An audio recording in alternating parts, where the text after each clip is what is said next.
term Son of God has to do with his deity. And whenever Jesus Christ is speaking in a divine level, he regards himself with the title Son of God.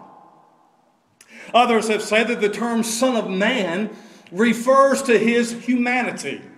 That whenever Jesus Christ is speaking of himself on human level or on human terms, he uses the title Son of Man.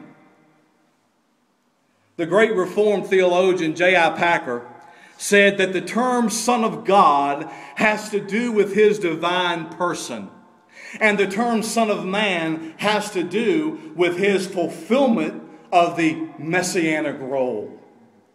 Wayne Grudem, another Reformed theologian, said that the title Son of God is used of Jesus to designate him as the heavenly, eternal Son who is equal in nature to the Father. He says that in the title Son of Man, by which Jesus most often refers to himself, it has an Old Testament connotation. Now, remember what I said to you about what people say the terms Son of Man and Son of God are. Son of Man refers to his humanity. Son of God refers to his deity. Well, folks, listen, that's probably maybe partially true. But let me submit this to you. Both Son of God and Son of Man refer to his deity and his messianic fulfillment of that deity. You say, Pastor, how do you get that? Daniel chapter 7. In Daniel chapter 7, the prophet Daniel records, starting in verse 13, he says, I saw in the night vision, and behold, with the clouds of heaven there came one like a son of man. And he came to the Ancient of Days and was presented before him. And to him, the one that came as the Son of Man, so to him was given dominion and glory and a kingdom, and all peoples, nations, and languages should serve him, as Daniel 7:14.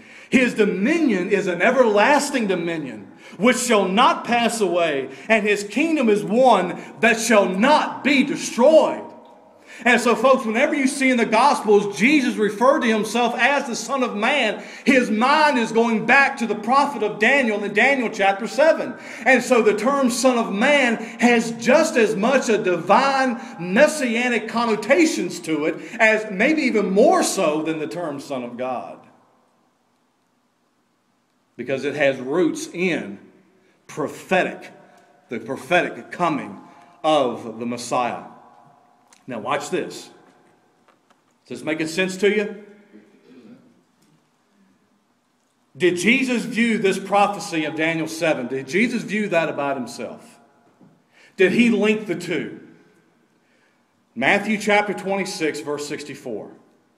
Jesus said to him, you have said so, but I tell you from now on, you will see the Son of Man seated at the right hand of power and coming on the clouds of heaven. Listen, did Jesus see Daniel 7 as talking about himself? Yeah, I think he probably did. And so the term Son of Man